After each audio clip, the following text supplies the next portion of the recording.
안녕하세요. 책보자 스이밍입니다. 오늘 소개할 책은 바로 2025 결국은 부동산입니다. 이 책은 20인의 부동산 전문가가 각자 자신 있는 분야에 대해 단기적 혹은 장기적인 관점에서 내놓은 부동산 전망을 담고 있습니다. 구독자님들도 부동산에 관심이 있으시다면 아시는 분들도 있으리라 생각되네요. 주제가 정말 다채롭죠? 이 책 한 권이면 내년에 어떠한 부동산이든지 전망을 하는 데에 많은 도움이 될 것 같다는 생각이 듭니다. 얼른 읽어보고 싶으시죠? 그럼 책 내용 중에서 인상 깊었던 부분 소개해 드리도록 할게요. 수도권과 지방 투자 전략. 수도권과 지방의 투자 전략을 한번 알아볼까요? 수도권은 교통호재를 잘 활용해야 한다고 합니다. 수도권의 GTX A, B, C 노선과 서울 지하철 연장 등 교통 인프라 확장 지역은 주거지로서 매력이 커짐에 따라 가격 상승이 예상되죠. 예를 들어 군포, 부천, 용인 등의 GTX 역세권 주변이 해당됩니다. 또한 서울의 일기 신도시와 노후 주거지의 리모델링과 재건축이 활발하게 추진되는 지역도 장기적으로 투자 가치가 높아 보입니다. 지방은 어떨까요? 저도 지방에 살고 있어서 눈여겨보았는데요. 산업단지 인접 지역이 투자하기에 좋은 곳입니다. 반도체, 바이오, 전기차 등 첨단 산업단지가 들어서는 지역은 인구 유입과 상권 활성화로 인해 주거 수요가 증가할 가능성이 있는 거죠. 제가 살고 있는 천안, 아산 지역도 여기에 딱 맞아떨어지는 곳인데요. 삼성 디스플레이, 현대제철 등의 대규모 산업단지가 들어와 있어요. 특히 삼성 디스플레이는 허허벌판에 아예 인구 10만 정도의 도시 하나를 건설할 정도로 그 파워가 대단하더라고요. 지방은 대기업이 들어와줘야 도시가 성장할 수 있다는 말은 진리인 것 같습니다. 수요에 결정적인 영향을 끼치는 인구 변화. 집값에 영향을 끼치는 중요 요소 중 수요가 있죠. 수요가 많다는 것은 그만큼 투자 가능한 유입 인구가 많다는 뜻일 텐데요. 우리나라 인구는 조금씩 줄어들고 있지만 모든 지역이 동일한 비율로 감소하는 것은 아닙니다. 인구가 많이 줄어든 지역은 지방 소재 5개 광역시인데요.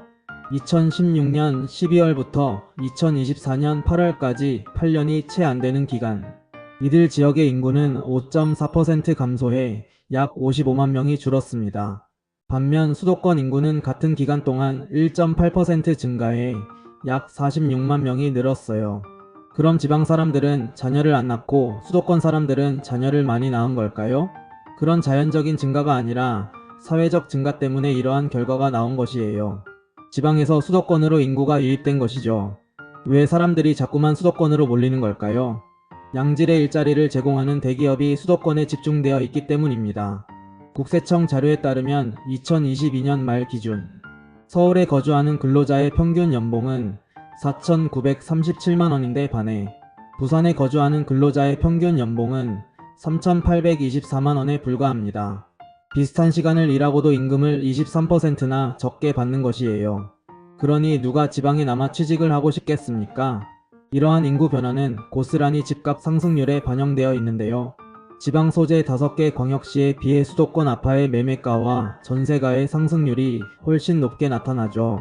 전 세계적으로 이렇게 수도권의 인프라가 초집중된 곳은 우리나라 외에 찾아보기 힘들다고 이야기하는데요.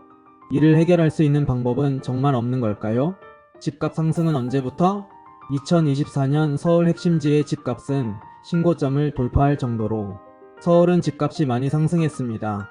반면 지방은 미분양 물량이 쌓이면서 하락 및 보합권에서 맴돌았는데요. 과연 서울 집값 상승의 온기가 언제쯤 퍼져나갈 수 있을까요? 저자는 2025년부터 최소한 3년간은 공급 부족을 넘어 공급 절벽을 피할 방법이 없다고 하는데요.